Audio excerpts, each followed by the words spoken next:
Здравейте отново. Продължаваме с билд-ордерите. Минахме през USA и общо взето през целия Китай.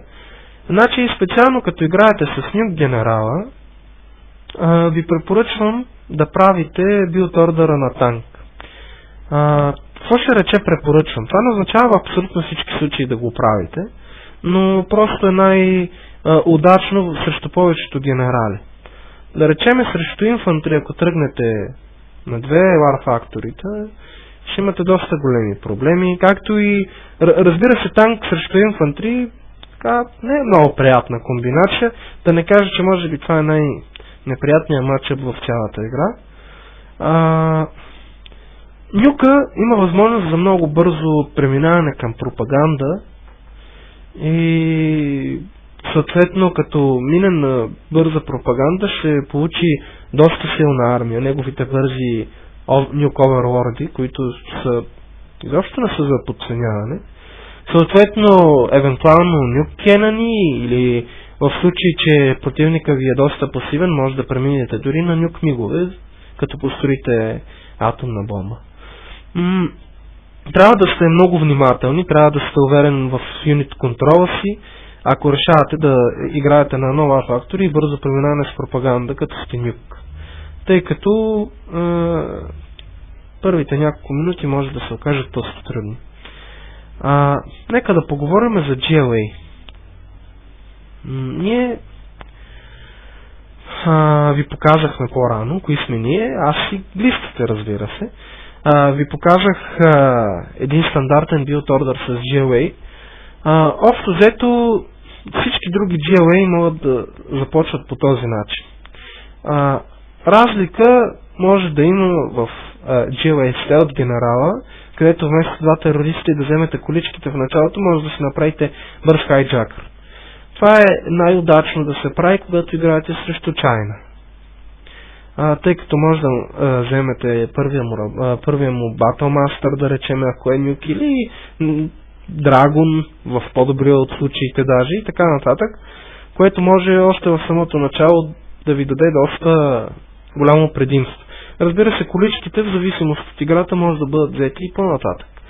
И съответно противника ви може и да не очаква това. Да речеме, ако е Китай, може да не си е сложил работника върху мините или да си е затворил работника от едната страна и така нататък. Ами общо взето това беше за билд-ордерите. Сега искам да ви покажа нещо друго, което също го слагам към категорията с билд-ордери. Или това е така наречения waypoint, метода, с който да разбирате срещу какъв генерал се биете. Сражавате и така нататък. По принцип е добре да ви го покажа срещу играч, но за сега суха тренировка, след това ще направя и видео, с което ви го показвам в реална игра, по какъв начин може да се изпълни. Пускаме си Nuke генерал. Най-добрият вариант, най-необходимия е, когато играете с Китай, тогава ви е общо взето най-необходимо да разберете срещу какъв противник играете. С USA може да сканирате винаги, с GLA доста често, ако не сте достатъчно бърз, не може да видите какъв. Идеята е с натискане на главната база или waypointване да разберете тук дали има сграда или не. В дадения случай ми изписва, че може да бъде поставен rally point, логично, защото срещу мене няма играч, нормално. Но, какво търсите? Търсите всъщност реактора. Забележете как ми е поставен командния център. Значи той е вътре в пътя, който е на картата, и се намира на определено отстояние. Ще кажете ми как да разбирам къде да слагам waypoint. Ами, общо взето, waypointовете гледате да ги слагате или по пътя, или малко отвън. Защото има различен начин на поставяне на реакторите. Ето вижте сега, моят реактор е малко по-надалече. Ако цъкнете тук, от вътрешната страна на пътя, може да разберете, че има реактор, съответно да се заблудите. Някои играчи пък си слагат реакторите настрани. Тоест, може, ето този вариант да Чакайте сега, че стана сложно. Нещо не мога да го направя.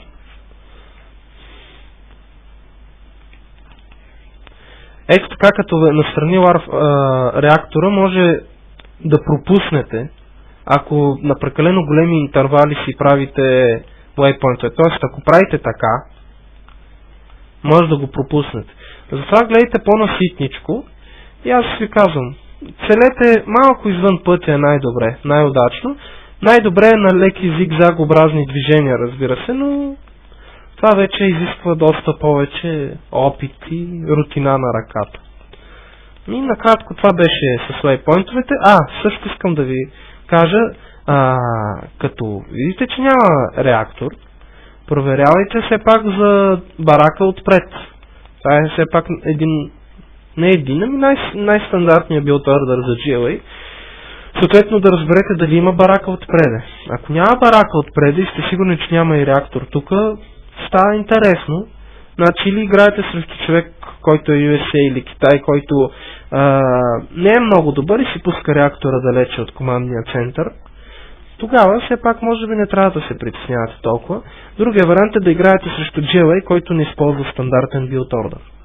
Съответно, waypoint-овете в по-напредна стадия от играта могат да бъдат използвани за проверяване на supply-те.